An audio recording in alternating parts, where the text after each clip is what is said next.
HD2 Bama State Radio, now broadcasting on 96.5. This is your boy, DaMoon. Y'all know me, I'm not always on the microphone. I'm usually behind the scenes doing my thing, but rare occasions cause me to dust the mic off a little bit and let my voice be heard. So this is one of those rare occasions. This is a DaMoon exclusive, and I'm not going to hold this out any longer. We got him back, but this time we got him in the building. It's the homie D1. What's happening, man?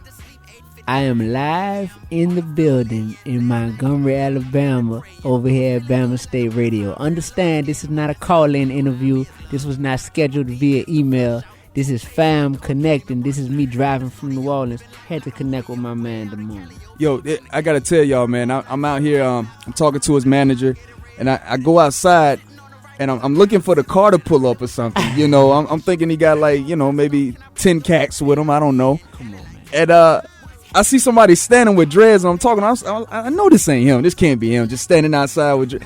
And I'm like, yo, dude, I think I'm right behind you. And here he is, right here at Alabama State with the infamous Honda. With the Honda, the 1998 Honda, man. I got 248,000 miles on that joint. You heard me? So, the infamous Honda, man. How long you gonna keep that car, man? Man. I'm going to keep that car until I get 1 million miles on it.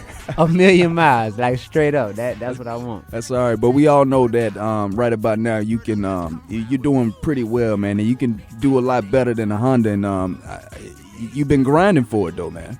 Yes, I've been working, and it doesn't even feel like work because this is my life calling. You know, this is what God put me on this earth to do, truthfully. And it doesn't ever occur to me that I'm working, but sometimes I have to step back and remind myself that there are people who are counting on me to make it, because I'm a symbol for people, a symbol of hope, a symbol of positivity, a symbol of, you know, a righteous man of God who's out here being real righteous and relevant and changing the world. And when I step back and look at it in that context, that makes me go extra hard. You know, that's what makes me stay up and write that extra bar that's just gonna blow people away when they hear it, or write that punchline or that hook that's going to be stuck in people's head. That's what make me hop on the road and drive 5 hours to Montgomery to do a speaking engagement at a middle school, you know, and just be like, man, I just felt like they needed me out there, so I'm here. And that's where I'm at, man. That's the grind that has people thinking I'm crazy, but this is going to be what my legacy is cemented by, is the fact that my passion for the people was unmatched. Yeah. And you said you came all the way out here to Montgomery. You drove. And the thing about it, you are a signed artist. You're still independent, but you have somewhat of a deal, right? Exactly. I have a nice partnership with RCA Records to where they're able to help distribute my music and give me a little more exposure than what I was able to get myself. But what I realize is that it's a difference between calling in and emailing people and pulling up on them and sitting there and letting them feel your vibe and feel your presence. Yeah. So RCA is even impressed with my hustle, you know. And when I can call them like, hey, y'all, I'm going to Montgomery, Alabama. I have A, B, C, D, and E set up. Can y'all set up F, G, H, and I for me? And they're like, you know what, young brother, we can't do that because we see you out there getting it for yourself. Yeah. And just for the listeners who don't know, for one thing, I want them to know how major this is, because when they hear RCA, you know, a lot of the cats, they know Young Money, they know Maybach Music. But, okay. Can you list a few artists who are signed to RCA just to let them know how real it is? For those who do not know, when D1 says he is signed with RCA, that means he is signed to the same label as Chris Brown, Miguel, Usher, Alicia Keys, Kid Ink, ASAP Rocky, ASAP Ferg, and now your boy D Uno out there 504. Man, you heard me? That's some big company, man. And I'm over there and I'm representing something different than what people are used to. I mean, Miley Cyrus is signed over there, Justin Timberlake. Like, this is huge, man. So I have a lot of work to do. I owe it to my forefathers. I owe it to my ancestors and people who paved the way for me. I owe it to them to do something great with my opportunity and my shot. Yeah. Now for those who just getting up on you, man. This is D1. He's from New Orleans, and he went to LSU. We'll forgive him for that. That's cool with the LSU. But he after graduating, he started teaching middle school. All right. Correct. Right. Started teaching middle school. He did that for about 2 years, and then while teaching during the day, he was pursuing his rap career at night, sort of sense. So he was doing this thing. Now, fast forward, your career started around what time? 2008? 2005. I mean, I started rapping as just a hobby in 2005, and it started as a full-time career about 3 years ago. You know, up until then, I was teaching. I was teaching.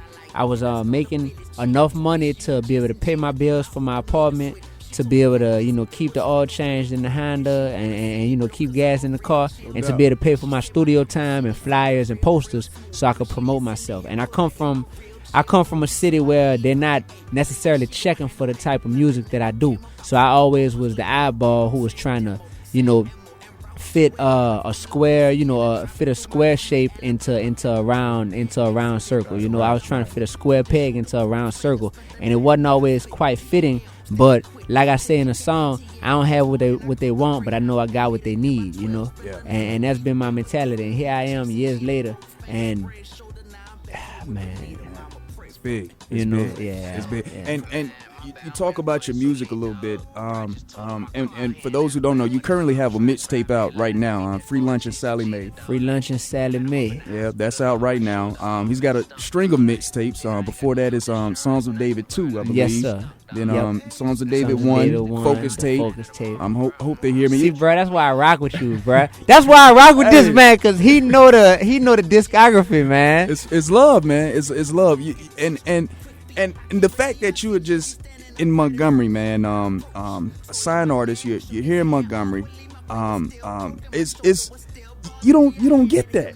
Right. You don't get that, man. Right. You know, you don't get that. Either you get they come to Montgomery, they sweep through, you know, they got a large crowd with them, but you're here like, man, I'm here one deep, man. I got one person with me, you know what I mean? And we out here thugging it. We just got off the road. We went and got some wings at the little spot 5 minutes away on what's the name of that street? I can't even remember, but I got the 6-piece wing combo. You know, we fresh off the road, and this is all that I know. Like, I don't know I don't know the lifestyle of coming to the city, go check into your hotel, stay secluded from everybody till it's time for your show, go make your little bands, your little racks right quick, do your show, and then get out of town. I don't know that life. That's not rap life to me. You know, rap life is being a man of the people. Rap life is getting out here and meeting someone and shaking someone's hand at that middle school just now whose life I could have changed tonight, who might have been contemplating suicide or contemplating giving up her virginity, you know, in the 7th grade to somebody,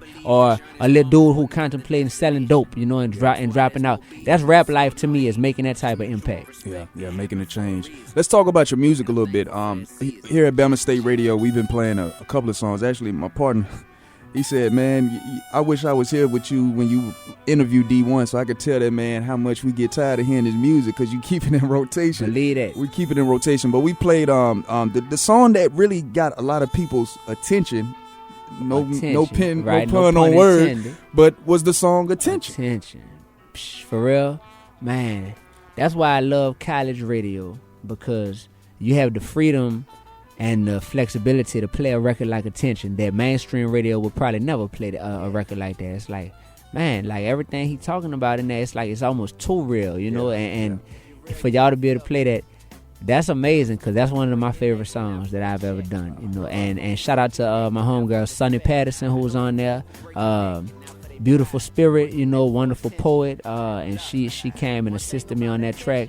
And you know, I know some folk who break their neck and not for a check. I know some folk who break their neck and not for respect. I know some folk who break their neck and not for their pride. They break their neck for attention. They're gonna end up paralyzed, you know. Attention has come between me and some of my best friends, you know, jealousy issues, greed issues pertaining to fame. I've fallen out with some people over that. I see females every day who I'm just like, man, you're actually beautiful, you know what I'm saying? God made you, you know, physically beautiful, but because you're seeking this attention, me and every other guy has to look at you in a different light, you know what I mean? And it's just because of the attention that you're seeking. I see some people who they were lacking attention from their parents growing up, so now that they're out on their own, you know, they're trying to get that attention by just being promiscuous, or you know, guys who trying to get attention by showing off with material goods and all this stuff. And the world is just twisted, man. And for me, I've never sought attention. Never. Even to this day, I don't seek attention. I'm the dude who will be there chilling with you, and I laugh at the jokes and be having fun more than trying to be the life of the party everywhere I go. And it's amazing how you'll find it'll be just right. Whatever's supposed to find you will find you in terms of attention or any of that type of stuff, man. So attention is getting people killed every day, unfortunately, and it's getting people steered in the wrong direction. So for y'all to play that song, man, thank you. Thank you, man. Giving that a bigger audience than what I expected it to have. Thank you. And the people really they resonate with it and they love it, and people of all ages too, and you talk you talk about stuff that you don't hear, in rap. It leads me to Accountability Partner. You have a song called Accountability Partner, and you talk about a lot of things in your past, friends that you encounter coming up. Give us a little bit about your childhood. What gave you this mindset? When did you always have this, or was it something you shied away from? Or I didn't always have it. I went to Ghana as a teenager. I went to Ghana, West Africa. I remember going to Ghana. That changed my perspective, and that's right when I was entering high school, which was a crucial time because I got to see how blessed we truly are as Americans. It didn't matter if I'm like, man, I'm from the Ninth Ward, New Orleans, you heard me, we ain't got nothing, I'm from the gutter. No, man, I went to Ghana and realized how much I actually do have in terms of material goods, in terms of opportunity, just to make a better life for myself and my loved ones. And I came back from Ghana and I started high school with the mindset that no one could stop me, including myself or my circumstances. No white man, no black man, no female, nothing could stop me from what I truly wanted to do as long as I had God, having my back. And I've always known that I've been special. I've always known that there's something different about me, something God has spared my life many times.